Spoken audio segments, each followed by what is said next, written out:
అందరికీ తెలుగు ప్రజలందరికీ దేశంలో ఉన్న ప్రజలందరికీ కూడా ఎస్పెషల్లీ ఆంధ్ర రాష్ట్ర ప్రజలందరికీ కూడా కనకదుర్గమ్మ శరన్నవరాత్రి మహోత్సవాలు ప్రారంభ శుభాకాంక్షలు తెలియజేసుకుంటూ ఈ రోజు నుంచి జరగబోయే నవరాత్రి ఉత్సవాలు అంగరంగ వైభవంగా ఇంద్రకీలాద్రి మీద ఈరోజు మనకి స్టార్ట్ అవడం నిజంగా చాలా శుభపరిణామం కింద భావించాలి.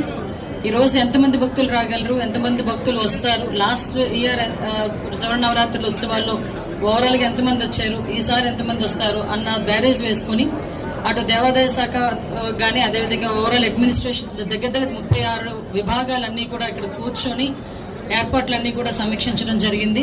సుమారుగా పోలీస్ సిబ్బంది దగ్గర 4,500 మంది పోలీసు సిబ్బంది కూడా ఈరోజు ఇక్కడ డిప్లాయ్ అయి ఉన్నారు. ఏ భక్తులకి కూడా అసౌకర్యాలు కలగకుండా ఉండాల్సిన బాధ్యత కూడా ఈరోజు గవర్నమెంట్ తీసుకుంది. ప్రత్యేకంగా ఈ నవరాత్రి ఉత్సవాల్లో లాస్ట్ ఇయర్ సుమారుగా 13 లక్షల మంది ఈ నవరాత్రి ఉత్సవాల్లో పాల్పంచుకున్నారు అని చెప్పి మన దగ్గర నివేదికలు కూడా ఉన్నాయి. దాన్ని బేస్ చేసుకుని ఈ సంవత్సరం డెఫినెట్ గా పెరుగుతారనే ఉద్దేశంతో ఇంచుమించుగా 20 లక్షల మంది భక్తులు వచ్చినా కూడా ఎటువంటి ఇబ్బంది కలగకూడదు అనే ఉద్దేశంతో ఈరోజు గవర్నమెంట్ చాలా నిర్ణయాలు తీసుకుంది. సెపరేట్ గా ఒక ముసలి వాళ్ళకి కానీ పిల్లలున్న వాళ్ళకి కానీ సెపరేట్ క్యూ లైన్స్ కానీ విఐపీస్ వచ్చినా కూడా విఐపీస్ కి కూడా ఒక స్లాట్ ఏర్పాటు చేసుకున్నాం. ఆ స్లాట్ బేస్ చేసుకునే వాళ్ళు విఐపీస్ కూడా వచ్చి దర్శనం చేసుకుంటారు. అదేవిధంగా విఐపీస్ వచ్చినా కూడా సాధారణ భక్తులకు ఎక్కడ కూడా ఎటువంటి ఇబ్బంది లేకుండా